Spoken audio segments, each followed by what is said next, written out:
Hello, my name is Betsy and I'm a singing teacher at Take Lessons. In this video, you're going to learn how to choose the best audition songs for musical theater. So no matter your voice type, gender, or age, if you want to become a Broadway star, keep watching.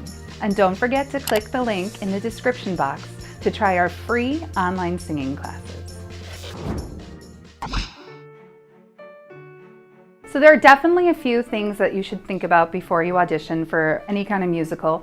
You're going to want to think about what you're auditioning for. You're going to want to audition with a song that's going to show you off for the role that you're going for. So if I'm going to be a femme fatale, I don't want to sing, something from Cinderella or something from Rodgers and Hammerstein where it's very sweet ingenue. I'm going to want to choose something that would show off that acting ability. So think about what show you're auditioning for. I think that's probably my number one tip when I talk to students about an upcoming audition. One top misconception though that I think young students or people who are inexperienced with auditions is that they want to audition with a song from that show. Don't do that. You want to do something that's similar in style but not from that show. So if I'm auditioning for The Little Mermaid, I'm not going to sing Part of Your World. I might sing something similar from maybe Aladdin. I might sing something that kind of shows the same range. So maybe I would sing A Whole New World or something that Jasmine sang, because they both have that mixed belt, and so you could show off that style, let the director see you in that role's light, and then that would give them an idea of what you would perform like in that role. So one of the main reasons you don't want to sing a song from that show is put yourself in the director's position. If you're sitting there listening to 30 or 40 singers, you don't want to hear the same song all day long. You don't want to hear one song. You want to be able to imagine the singer in a role and kind of see them act out something without literally being bored to tears. So that's one of the reasons. Another reason is that it's just traditionally not done. You shouldn't pigeonhole yourself into that one role. You want to do something that's similar in the genre, but that wouldn't necessarily paint you into a corner. So some very overused audition songs kind of depend on the genre. So let's talk about Disney songs. If you have to audition with a Disney song, if that's part of the parameters of your audition guidelines, do not sing Frozen, do not sing Let It Go, do not sing Moana, Right Now How Far I'll Go. Those are going to be so overdone, and while you might sound amazing, and that's a great song to really showcase if you are truly a belter or have that kind of a range, there are going to be about 30 other people that are doing the exact same thing. It would be better to dig back a little bit farther, maybe pull something from Pocahontas or Aladdin that hasn't been done so recently, so that you would stand out just a little bit. If you're doing something in more traditional musical theater, don't sing Wicked. You don't want to do Defying Gravity and be the 14th girl in a row singing Defying Gravity. Even again, if you sound great, you're just not going to stand out. Barbra Streisand pretty much owns a lot of Hello Dolly, so just don't go there. Basically, you want to stand out and set yourself apart from everybody else in the crowd so that a director or casting director remembers you uniquely.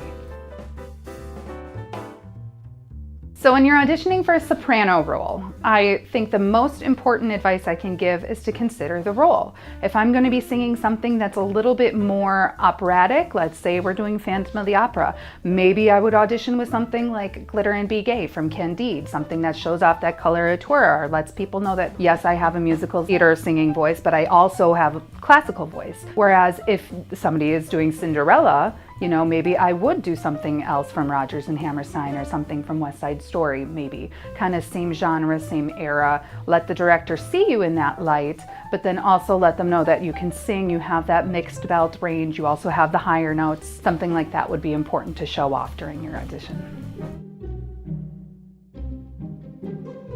So when you're auditioning for an alto role, again, it's really important to think about the role that you're auditioning for.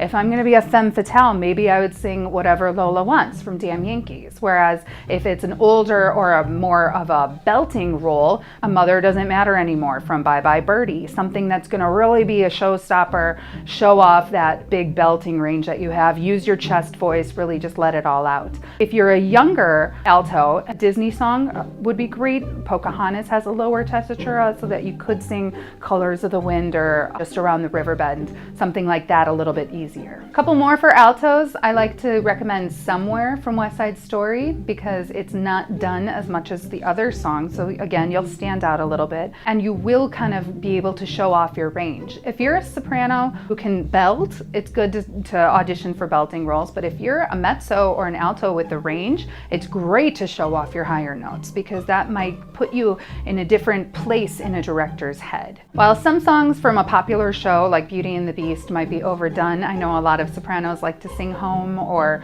younger vocalists will audition with some of those songs. A Change in Me isn't done very much, so it's great for an alto with the range. So if you can start a little bit lower and then at the end of the song get a little bit higher, choose some of those 32 bars that will really show off that you can sing and you do have a stronger head voice. That'll definitely set you apart from other altos in the crowd.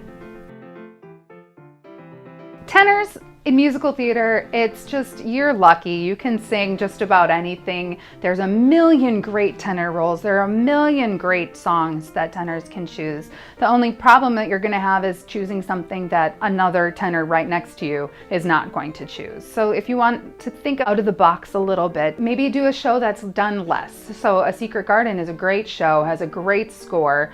A Bit of Earth is a beautiful song for a tenor to sing. It's not done a lot. The show's not performed over and over and over again, so something like that would be a good choice for you. So another one that you might want to avoid would be from aspects of Love.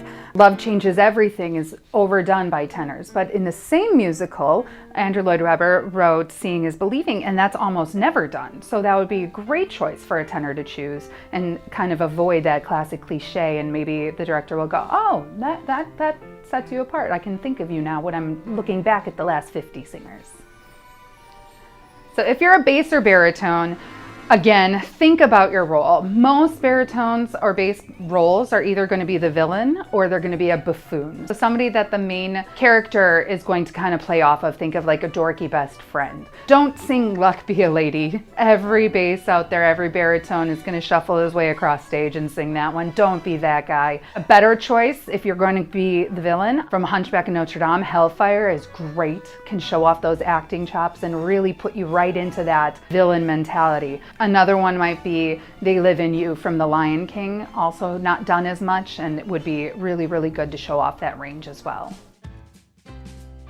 So if you're a teenager and you're considering auditioning for musical theater, it's important to realize that boys' voices change during that time, but girls' voices also change during that time. So when you maybe used to be a younger soubrette, you could be developing into something and have a richer chest voice. If you do have control over that chest voice and your head voice as a teenager, a great song would be, I've talked about it before, but A Whole New World from Aladdin, because you start in that mid-belting range, but then you flip immediately into that head voice. That transition is really important to show off and would probably set you apart from any other teenager in the crowd, because when your voice is changing, you don't maybe have that control over it.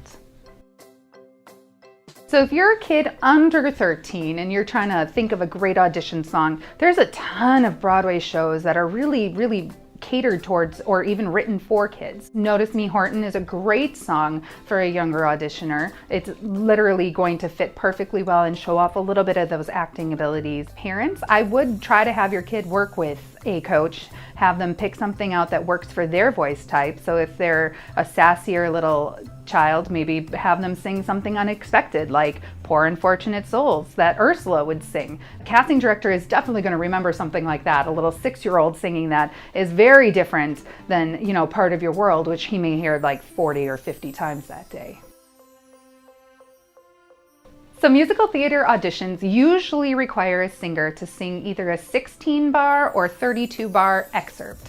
So you want to pick the best part of that song that really highlights your voice. So if the beginning is kind of boring in a song and even talkative, and the ending is this huge showstopper, don't pick 32 bars from the beginning. Doesn't have to be. Pick 32 bars at the end that really shows off your range. Another thing to consider is what you're auditioning for. Are you a femme fatale? Are you a leading lady? Are you a funny lady? Are you a villain? Are you a leading man? You want to show that off in your audition. So make sure that you're choosing a piece that paints yourself into the character that the director is looking for. Remember, a director is going to sit there for 8 or 10 hours and stare at, audition after audition after audition. Pick something that makes it really clear that he can see or she can see exactly how you would be in that role, and they want to bring you back. Put yourself into their shoes. What do you want to see as a director? Do you want to watch the same song over and over? No, you don't. So choose something that's a little bit more unique, something that you can put your spin on, and make sure if I'm a funny lady, I'm going to sing something that showcases the fact that I'm a comedian, that I can do that I can act. The whole point of an audition is to sell yourself to that casting director so that they can see what you can bring to that role. Can you think of any other good audition songs? Leave a comment and let us know. And if you enjoyed this video, consider subscribing so you can receive more helpful singing lessons.